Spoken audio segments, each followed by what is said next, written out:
Assalamualaikum warahmatullahi wabarakatuh. Salam sejahtera untuk kita semua. Apa kabar kalian semua penghobi elektronik? Mudah-mudahan kalian selalu sehat, selalu di dalam lindungan Allah, Tuhan yang Maha Kuasa. Amin. Oke, pada part satu ini saya akan sedikit berbagi kepada kalian cara membuat sensor gerak anti maling ya. Kebetulan saya mempunyai sebuah sensor PIR, yaitu sensor gerak. Nah, nanti di video ini kita akan menjelaskan bagaimana cara kerja dari sensor gerak tersebut dan bagaimana cara pemasangannya. Oke, simak videonya untuk lebih lanjut, tapi jangan lupa sebelum kalian menonton ini, silakan kalian like, share, komen, dan subscribe dulu channel ini agar channel ini bisa berkembang biak ke depannya. Oke guys, tentunya salam sehat untuk kalian. Simak videonya. Oke, ini adalah sebuah sensor PIR atau sensor gerak, yang mana sensor yang ini digunakan untuk mendeteksi adanya pancaran sinar inframerah. Sensor PIR ini bersifat pasif. Apa artinya? Artinya sensor ini tidak memancarkan sinar inframerah guys, tetapi hanya menerima radiasi sinar inframerah dari luar sesuai dengan namanya pasif tadi ya. Sensor ini hanya merespon energi dari pancaran sinar inframerah yang pasif yang dimiliki oleh setiap benda yang terdeteksi olehnya. Biasanya sensor PIR ini bisa mendeteksi suhu tubuh manusia ya. Seperti tubuh manusia yang memiliki suhu tubuh yang kira-kira 32 derajat Celcius, yang merupakan suhu panas yang khas ya pada lingkungan kita sekitar. Nah, pancaran inframerah inilah yang kemudian ditangkap oleh sensor PIR ini oleh piezoelektrik yang merupakan dari inti dari sensor ini. Oke, kita lanjut ke speknya lagi ataupun jeroan dalamnya. Ada beberapa komponen pada sensor PIR ini yang harus kita ketahui fungsinya ya. Yang di nomor 1 terdapat terinput sebesar 105. Terinput itu berfungsi untuk mengatur lama dari lama delay time lah, berapa waktu dia aktif. Kita bisa setel di situ. Kemudian untuk yang nomor 2 itu adalah pengaturan sensitivitas, seberapa tingkat sensitifnya dari sensor tersebut terhadap radiasi PIR. Kemudian nomor 3 itu adalah sebuah IC regulator ya, 3 volt DC untuk penstabil tegangan menjadi 3 volt. Nah, yang nomor 4 itu ada sebuah dioda.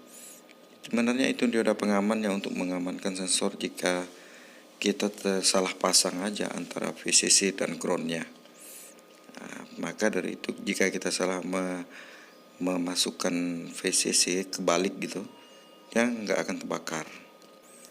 Untuk yang 5 itu ada VCC, itu adalah input tegangan dari 3 sampai 12 volt. Tapi sini saya rekomendasikan untuk menggunakan tegangan input 5 volt saja ya, jangan sampai berlebih.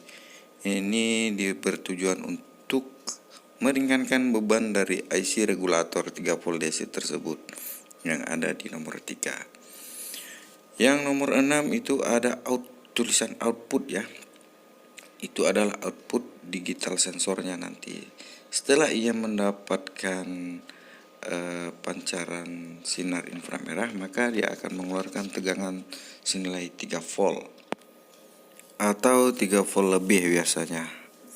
Oke, yang nomor 7 itu adalah ground. Nanti kita hubungkan dengan ground saja. Ada lagi ya, yang terakhir adalah nomor 8 itu adalah IC sensor PIR tersebut. Kemudian yang nomor 9 pengaturan jumper untuk mengatur output dari pin digital tersebut. Oke, demikianlah komponen-komponen yang ada pada sensor PIR. Sekarang kita akan uji, kita beri dia tegangan kemudian kita ukur apakah betul tegangan outputnya itu sebesar 3 volt setelah ia mendeteksi adanya sinar inframerah. Jika benar, maka ia bisa kita gunakan sebagai penggerak dari sistem sebuah keamanan untuk rumah kita. Maka jika sensor ini mendeteksi ada gerakan-gerakan yang membawa sinar inframerah, khususnya tubuh manusia dan tubuh hewan yang mempunyai suhu 32 derajat ataupun ke atas, maka sensor ini akan aktif dan mengeluarkan tegangan out sebesar 3 volt ataupun 3,5. Sekarang kita buktikan. Sekarang kita masuk ke tahap pengkabelan ataupun memberi kabel. Yang pertama pin PCC, yaitu kita kasih kabel warna merah aja lah ya. Ini PCC sebesar 5 volt nanti. Kemudian yang tengah itu adalah out, kita beri kabel warna kuning. Kemudian untuk groundnya kita beri kabel warna hitam. Itu bukan hitam, agak keabu-abuan. Oke, next, lanjut. Untuk tegangan PCC nya kita menggunakan power supply saja ya, sebesar 5 volt. Kita colokkan lebih dahulu penjepit buayanya agar mudah untuk kita jepitkan nanti.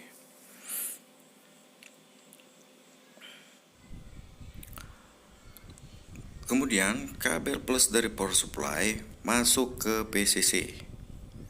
Itu input tegangannya.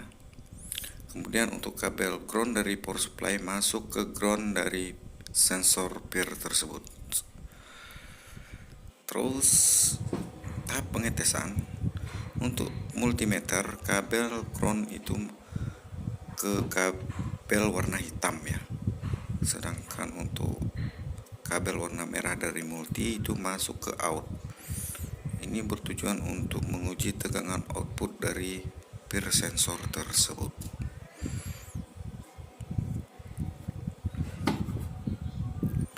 Kemudian setelah kita susun dengan benar, sekarang kita tes apakah ia akan mengeluarkan tegangan sebesar 3 volt.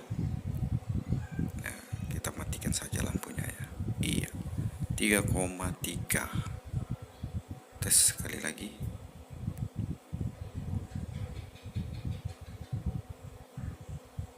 Tiga koma tiga volt.